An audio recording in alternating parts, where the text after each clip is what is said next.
Kalau sasarannya untuk rakyat miskin tercapai, saya akan apresiasi. Tetapi sasaran tidak sampai, kemudian target tidak nyampe, apa yang mesti diapresiasi? Gitu loh Mas. Iya, iya. Mas Gembong kritis, tapi kalau ketemu Pak Anies itu gimana, Pak? Ya biasa saja lah. Kritis kan kami dalam menjalankan tugas pokok dan fungsi saya sebagai anggota dewan. Hubungan secara personal? Personal biasa-biasa saja. Iya kita ketemu ketawa-tawa aja biasa. Atau nggak pernah Gitu. ngopi bareng misalnya atau apa Enggak, gitu? enggak. Alhamdulillah saya belum pernah diajak ngopi. Oh, mungkin saling hobi olahraga bareng Enggak, atau apa gitu kan? enggak. Karena Mas Gembong ini kan selain pimpinan di DPD PDI Perjuangan juga pimpinan fraksi di Iya. DPRD, artinya Iya. interaksi dengan gubernur itu ya pasti sering kan? Sering. Heeh. Ya ketemu di ruang paripurna, ketemu di VIP biasa, ngobrol, ya happy-happy aja ngobrol. Tapi ngobrol khusus nggak pernah. Ngopi berdua nggak pernah, makan berdua nggak pernah. Iya, iya. Kan gitu loh. Tapi ada nggak sisi positif Pak Gubernur di mata Mas Gembong? Ya banyak lah kalau sisi Apa misalnya Pak? sisi positifnya banyak. Orangnya baik, kan gitu loh.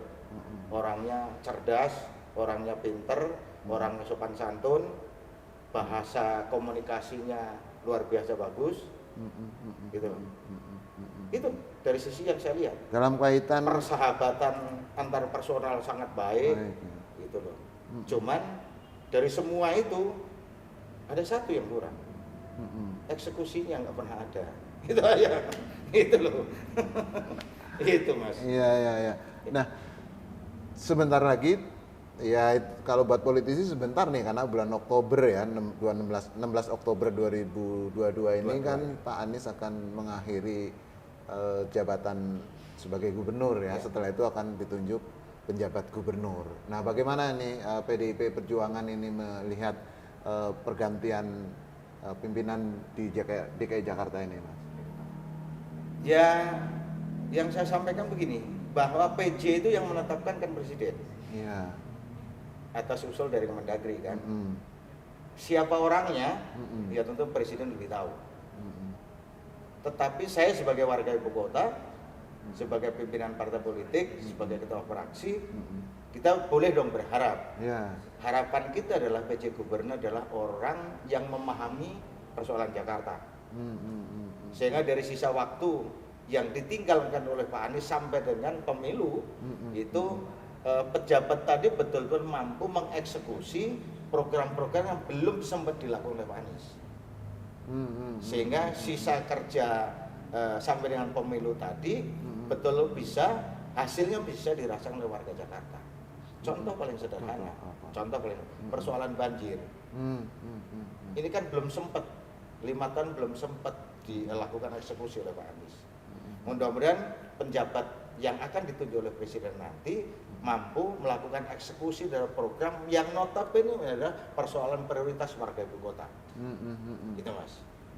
Kalau soal transportasi kan sekarang kelihatannya udah oke nih kan Transportasi integrasi. sudah baik, sudah cukup baik. Dari sisi itu cukup baik. Transportasi oke. Integrasinya sudah mulai membaik.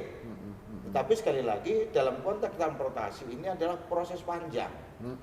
Proses panjang yang sudah dilakukan oleh gubernur sebelumnya. Dan di akhir ini adalah semua yang dilakukan Pak Anies adalah melakukan integrasi terhadap seluruh moda yang ada di Jakarta.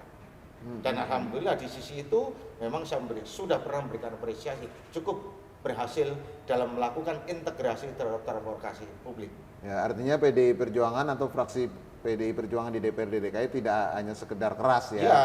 Karena kan ada suara-suara katanya ada partai tertentu yang asal keras. Enggak. PDI Objektif aja. objektif ya. Objektif. Kalau baik saya katakan baik. Dalam konteks mengintegrasikan moda transportasi massal, saya katakan Pak Anies jempolan. Ya walaupun belum sempurna ya. Ya, belum sempurna dalam arti MRT kan belum, LRT kan belum. LRT belum Iya, ya, karena mungkin, belum. tapi Ya. embrionya sudah Embryo terbangun. sudah kelihatan. Gitu Mas. Nah, kalau nanti ada penjabat gubernur, apakah sikap kritis anggota DPRD dari PDI Perjuangan tetap seperti sekarang atau akan ada perubahan sikap politik? Ya kalau sikap politik kan dalam rangka mengemban tugas.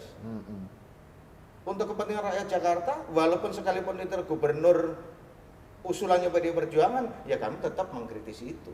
Ketika kebijakan yang dikeluarkan oleh gubernur tadi tidak sesuai dengan harapan warga ibu kota, maka tugas kami adalah menyuarakan itu. Jadi bukan karena sekarang nih Pak Anies adalah bukan gubernur yang diusung oleh PD Perjuangan, kemudian PD Perjuangan menyerang terus-terusan, enggak juga. Ketika Pak Anies membuat kebijakan yang berpihak kepada kepentingan rakyat Jakarta, pasti PD Perjuangan dukung. Tapi sebaliknya, walaupun itu gubernur yang diusung oleh PD Perjuangan, ketika dia membuat kebijakan yang tidak sesuai harapan warga, sudah barang tentu PD Perjuangan akan berdiri bersama-sama kepentingan warga ibu kota. Seperti itu, Mas. Ya. Itu sikap partai seperti itu. Sikap partai ya, jelas ya. Artinya ya tetap objektif ya. Objektif. Siapa Betul. tidak melihat siapa yang sedang Iya. memimpin, tapi apa yang dihasilkannya Iya. dalam kepemimpinannya. Iya. Mas Gembong, ini kan 2024 Ya. ibu kota Indonesia itu tidak lagi di Jakarta, Ya. ya akan pindah ke Kalimantan Timur lah ya. Tentu akan ada perubahan-perubahan sistem pemerintahan dan segala macam ya di Jakarta. Ini bagaimana nih PDI melihat kondisi seperti itu? Gini, yang pertama bahwa persoalan Jakarta tidak akan tuntas dengan pindahnya ibu kota. Persoalan kesemrawutan, persoalan kemacetan, persoalan banjir tidak akan selesai dengan kebijakan pemindahan ibu kota ke Kalimantan. Oke. Kan nggak akan selesai. Ya. Pindah ibu kotanya pindah, tapi persoalan tetap ada di Jakarta. Lah persoalan itu tugas kita adalah mengentaskan itu. Bagaimana kita mengentaskan persoalan banjir, bagaimana kita mengentaskan persoalan kemacetan dan lain sebagainya. Itu menjadi PR kita bersama. Pasca pemindahan ibu kota. Nah, selanjutnya bagaimana setelah ibu kota berpindah? Kami fraksi PDI Perjuangan ya berharap bahwa ibu kota pindah tetapi pusat segala aktivitas bisnis, pusat segala aktivitas kepariwisataan dan lain sebagainya tetap di Jakarta. Jadi di Kalimantan itu hanya berbicara pusat pemerintahan, tapi pusat bisnis, pusat pariwisata lokal dan lain sebagainya tetap ada di Jakarta. Sehingga PAD Jakarta tidak terlalu melorot ketika perpindahan ibu kota ke Kalimantan Timur itu. Jadi berkurang tetapi dengan status Jakarta seperti itu, saya punya keyakinan bahwa Jakarta masih memiliki kekuatan keuangan yang kuat karena PAD yang tetap tinggi. Saat ini ketika Jakarta menjadi ibu kota negara Indonesia, sistem pemerintahan daerahnya itu berbeda dengan daerah lain. Ya. Misalkan otonomi daerahnya itu hanya ada di tingkat provinsi, sehingga hanya gubernur dan anggota DPRD tingkat provinsi yang dipilih oleh rakyat. Sementara di tingkat kabupaten dan kotanya itu wali kota ditunjuklah atau dipilih atau diangkat oleh gubernur atas persetujuan pimpinan dewan. Nah, kalau nanti Jakarta sudah tidak lagi menjadi ibu kota, menurut PDIP kira-kira seperti apa nih sistem pemerintahannya nih? Apakah seperti sekarang ini atau gimana? Ya karena sebagai pusat bisnis ya. Jakarta sebagai pusat bisnis, saya berpikir dua pemikiran ini, dua pemikiran. Pemikiran saya sebagai orang partai sudah barang tentu kita mengharapkan otonomi ada tingkat kabupaten kota, sehingga kita bisa mendistribusikan kader-kader yang selama ini kita didik, selama ini kita rekrut untuk bisa kita tempatkan di sana. Kan gitu. Ya. Kan tugas partai melakukan rekrutmen, pendidikan, kemudian kita tempatkan kan gitu. Ya. Kan gitu. Baik sebagai anggota dewan maupun sebagai eksekutif lah ya. Pertarungan di sana. Tetapi ketika bicara kepentingan Jakarta yang lebih besar, ya kita bicara Jakarta yang lebih besar, Indonesia yang lebih besar, maka saya kok berpikir Jakarta statusnya masih seperti ini. Artinya otonomi tetap pada tingkat provinsi. Tingkat provinsi ya. Ya. Jadi wali kota. Saya nggak bisa bayangkan, Mas. Saya nggak bisa bayangkan kalau Jakarta Selatan otonom. Jakarta Barat otonom, Jakarta Timur otonom. Jakarta Selatan itu berdampingan dengan itu. Jakarta Selatan membuat kebijakan A, Jakarta Timur membuat kebijakan B yang jaraknya hanya sekian ratus meter. Kita nggak bisa bayangkan.